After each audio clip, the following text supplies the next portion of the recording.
सुई धागा एक कपड़ा होगा और उसको हम स्टिच करके एक प्रोडक्ट बनाएंगे। वही चीज हम डिजिटली करते हैं सॉफ्टवेयर के अंदर। डिजिटल फैशन में मैं एक कंपनी में हायर हुई जहाँ पे वही चीज यूज कर रहे थे, जहाँ से मेरा एक्सपोजर हुआ इसकी तरफ। पैटर्न की जो ग्रेडिंग होती है उस पर ज्यादा हमारा फोकस होता है। कोरियन और चाइनीज टेक्नोलॉजी है, इसको इस्तेमाल करने के लिए आपको बहुत ज्यादा हाई एंड कंप्यूटर सिस्टम्स की जरूरत होती है। नाजरीन, अब हम एक ऐसे दौर में जी रहे हैं जहाँ साइंस सिर्फ लैब में नहीं बल्कि किचन से लेकर कैट वॉक तक हर जगह अपना रंग जमा रही है। जहाँ रवायती सिलाई मशीनें आहिस्ता आहिस्ता डिजिटल पैनल से बदल रही हैं और जहाँ मलबूसात की तख्लीक अब कपड़े और कैंची से नहीं बल्कि कोट से होती है, सॉफ्टवेयर से होती है और 3D सिमुलेशन से की जाती है।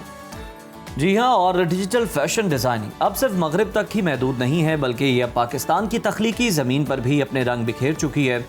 और इसका सेहरा जाता है पाकिस्तान की पहली डिजिटल फैशन डिज़ाइनर को, जिन्होंने ये साबित किया कि डिजिटल फैशन सिर्फ एक ख्याल नहीं है बल्कि एक मुकम्मल मुस्तकबिल है।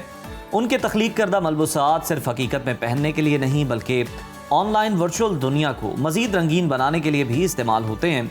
उनके काम को गुची, स्वैच और PH5 जैसे बैनुल-अक़वामी ब्रांड्स ने सराहा है। उन्होंने कल्ट अलारा के नाम से अपना ब्रांड कायम किया और BNB 100 जैसे आलमी प्लेटफॉर्म्स पर पाकिस्तान की नुमाइंदगी। क्या बात है, ज़बरदस्त। तो आज फैशन से रिलेटेड बहुत सारी चीज़ें जानने और सीखने का मौका मिलेगा नाजरीन। तो इस वक्त हम बात करेंगे फैशन के मुस्तकबिल के हवाले से और आपकी मुलाकात करवाते हैं पाकिस्तान की पहली डिजिटल फैशन डिज़ाइनर से, जोहा खान से।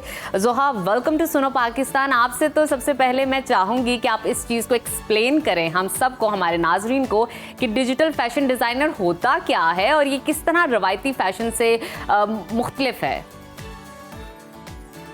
अस्सलाम वालेकुम। डिजिटल फैशन बेसिकली जिस तरह हम रिवायती तौर पर हमारे हाथ में एक सुई धागा एक कपड़ा होगा और उसको हम स्टिच करके एक प्रोडक्ट बनाएंगे, वही चीज़ हम डिजिटली करते हैं सॉफ्टवेयर के अंदर, जिसके अंदर हम डिजिटली स्टिच करके फैब्रिक को सिमुलेट करके फिर हम एक फाइनल लुक बनाते हैं जो कि एक एवटार या कैरेक्टर के ऊपर होती है, जिसका बॉडी साइज भी हम ऑल्टर कर सकते हैं जो कि हमारे कस्टमर का हो।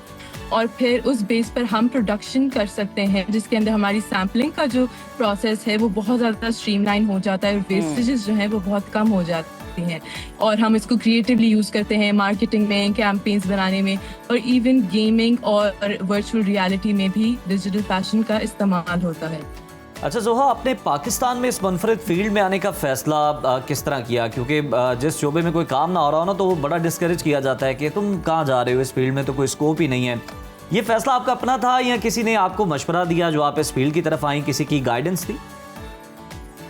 ये ना गाइडेंस थी ना मशवरा था, लेकिन आपकी बात सही है कि अगर आप एक नई फील्ड में पाँव रखते हैं तो बहुत से लोग आपके करीबी सबसे पहले आपको कहते हैं आप ये क्या कर रहे हो, बिल्कुल नहीं, इसको पहले किसी ने किया नहीं जी। तो ये एक मैं कहती हूँ प्लेजेंट एक्सीडेंट था जिसके अंदर मैं क्योंकि फैशन इलस्ट्रेशंस की फील्ड में थी पहले से, इवन दो मैंने मार्केटिंग पढ़ी, लेकिन वहाँ से मेरा इंटरेस्ट डेवलप हुआ डिजिटल फैशन में। मैं एक कंपनी में हायर हुई जहाँ पे वही चीज़ यूज़ कर रहे थे, जहाँ से मेरा एक्सपोजर हुआ इसकी तरफ और फिर मैं इसकी तरफ राइब हुई और मैंने खुद से सीखा।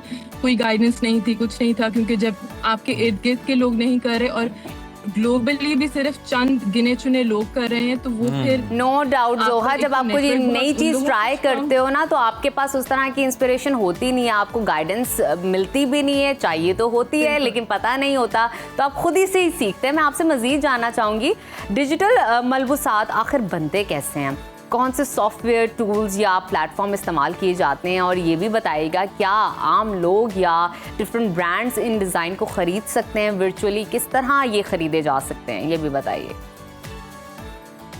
ये बेसिकली सॉफ्टवेयर के ऊपर बनता है, जो जिस तरह हमारे गेमिंग सॉफ्टवेयर हैं उसके अंदर आप देखेंगे कि कैरेक्टर ने कपड़े पहने हुए हैं, उस चीज़ से बहुत सिमिलर है, लेकिन ये डिजिटल फैशन के लिए स्ट्रीमलाइंड है जिसके अंदर हम प्रोडक्शन और ये वाली चीज़ें, आपकी मेजरमेंट्स और आपकी पैटर्न की जो ग्रेडिंग होती है उस पर ज़्यादा हमारा फोकस होता है। और सॉफ्टवेयर जिस तरह स्टाइल 3D, क्लोथ 3D, इस तरह के स्पेसिफिक सॉफ्टवेयर हैं जो हम इस्तेमाल करते हैं। और इसका एक बस मेजर ड्रॉबैक है कि क्योंकि ये टेक्नोलॉजी इतनी जदीद है, ये कोरियन और चाइनीज़ टेक्नोलॉजी है और इसको इस्तेमाल करने के लिए आपको बहुत ज़्यादा हाई एंड कंप्यूटर सिस्टम्स की ज़रूरत होती है। और पाकिस्तान जैसे मुल्क में अफोर्डेबिलिटी का मसला आता है और दूसरा वाईफाई का हमें बहुत बड़ा मसला आता है। तो ये चीज़ें इन द फ्यूचर अगर हम सॉल्व कर लेते हैं तो ये बहुत ज़्यादा वास्ट स्प्रेड फील्ड हो जाएगी जिसके अंदर कोई भी इंसान इसको एक्सेस कर सकेगा आसानी से। बिल्कुल ठीक है जोहा, अब ये बताएं बैनुल अक़वामी सतह पर आपको किन ब्रांड्स या प्लेटफॉर्म्स की जानिब से भरपूर पसीदाई मिली और जर्नी कैसी रही ओवरऑल आपकी? जर्नी अल्हम्दुलिल्लाह बहुत अच्छी रही क्योंकि शुरुआत ही मैंने डिजिटल फैशन वीक से की जो कि एक बहुत बड़ा प्लेटफॉर्म है।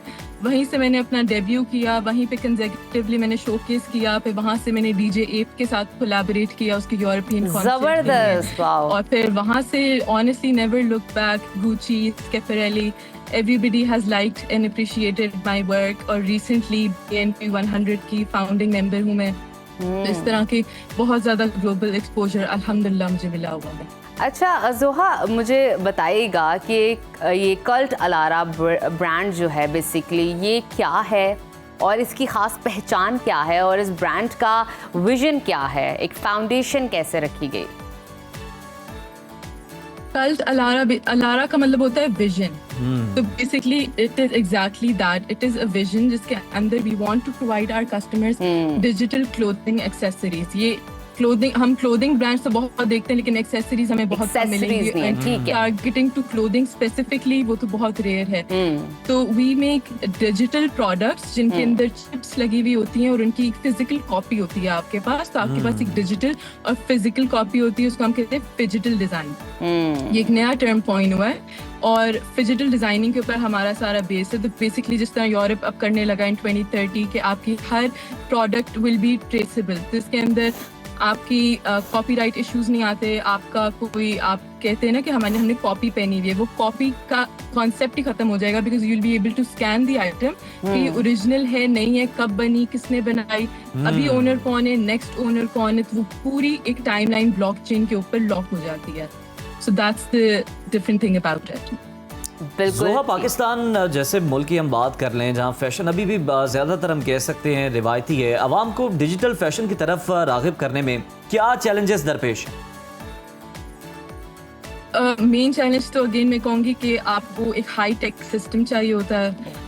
फिर जो सॉफ्टवेयर जिन पे हम काम कर रहे होते हैं दे आर वेरी एक्सपेंसिव, उनकी सब्सक्रिप्शंस होती हैं monthly. Then we have to invest in a good wifi ताकि हमारा काम, क्योंकि everything is linked on cloud. तो अगर आपका वाईफाई या डेटा जो है it is not working properly तो आपको बहुत ज्यादा लैग आएगा while you are making it. और अगेन गाइडेंस और mentorship is very big missing link जो कि हमें यहाँ पे कम मिलता है। लेकिन हर चीज़ बेस से, ग्राउंड से ही सेट करनी होती है। तो मेरी यही कोशिश थी कि मैं, बेशक मेरे पास कोई ब्लूप्रिंट नहीं था लेकिन लोग मुझे देखकर सीख सकें कि अच्छा ये करना है, दीज आर द चेकलिस्ट, और इसके बाद this is how we can become a digital fashion designer. बिल्कुल ठीक है जोहा, बड़ा ज़बरदस्त आप काम कर रही हैं। बेस्ट विशेस, थैंक यू आपने हमें ज्वाइन किया।